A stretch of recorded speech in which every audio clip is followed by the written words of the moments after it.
Cross-border commerce in China. Now this is thoughtful.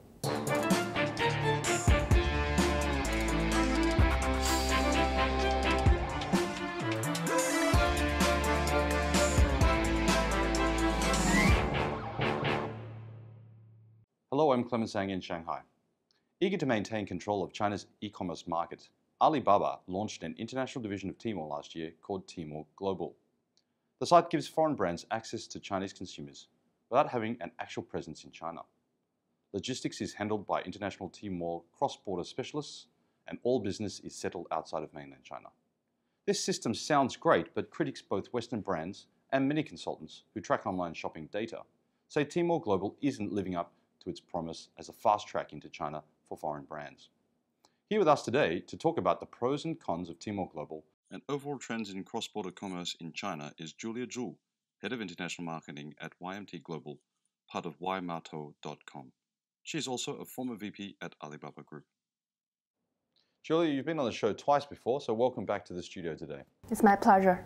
So let's start off with a general question. What is cross-border e-commerce? What's everybody talking about this new phenomenon? Is it a new phenomenon? Yeah, well, you know, Chinese consumers always like to purchase foreign branded product from overseas markets. When they travel abroad, I think one of the most favorite activity for them is to shopping. And now e-commerce is another way for them to do so. But for many years in China, cross-border e-commerce has always been complete through some unregulated channels such as Haitao or Daigou. For example, some personal sellers or agencies based overseas. But I think since last year, the government side shows great support for the cross-border e-commerce, and they view this as a way to increase the consumption and stimulate the economy. And there are many local governments. They set up free trade zone, for example, the Shanghai Free Trade Zone, and also Hangzhou, Ningbo, Zhenzhou, and Guangzhou, to try to legalize the process and make it more efficient. And with this support, there are also a lot of large e-commerce firms in China are expanding very aggressively into this field. And we can see that all the Chinese consumers, the e-commerce firms, and the government are all welcoming the cross-border e-commerce. And that's why I think this is a very interesting and important trend for us to watch in 2015. So who are some of these big players within the e-commerce services sector? Obviously, Alibaba and Amazon. So Alibaba is the China e-commerce giant, and Amazon is a giant from the Western world. And it is actually very interesting to see recently these two leaders formed a partnership with each other. Amazon just launched its Tmall store to take advantage of Tmall's huge traffic and user base. But I think for Tmall, it can also benefit from leveraging Amazon's global resources in terms of suppliers and the wide selections of international brands and products. In addition, we can see JD, Vipshop, and Jumei also invest very heavily into cross-border online shopping recently. We actually just see a lot of TV advertisement invested by these e-commerce firms over the Chinese New Year, because they all want to promote their services to the Chinese consumer during this hottest online shopping season. And it is also very interesting to see there are many new companies and startups emerged since last year. For example, Yangmatou is a very new star. Currently, they just received some venture capital investment because they grow very fast and their capability to do international shipping.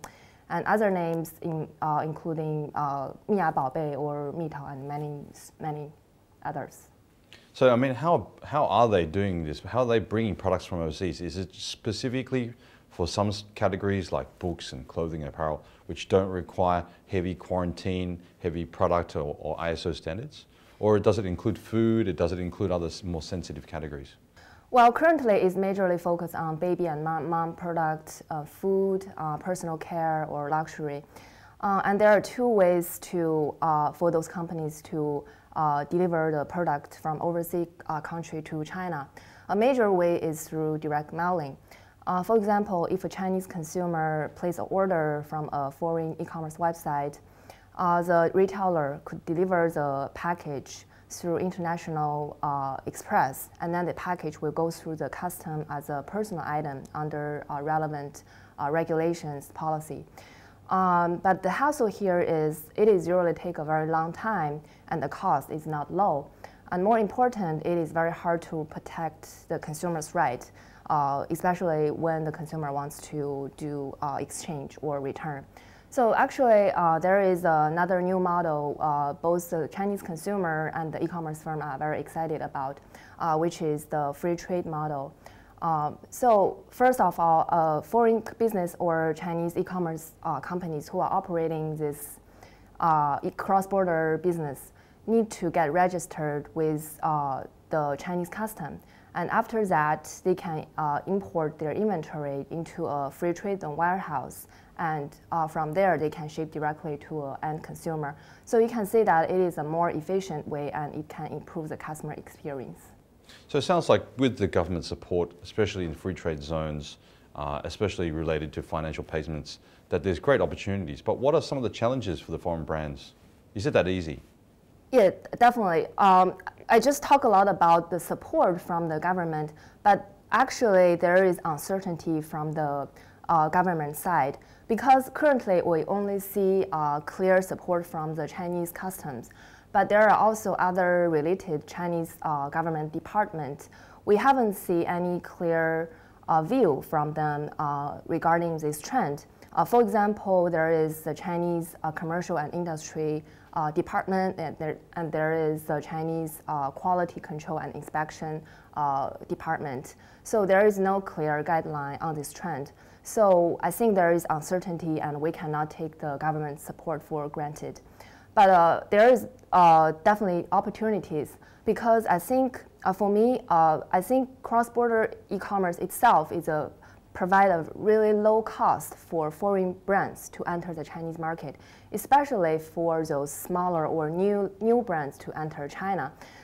Because in the past, if a foreign company to enter China, they need to go through a very long process to set up maybe legal entity, to get some inspection and to get a lot of different kind of certificates.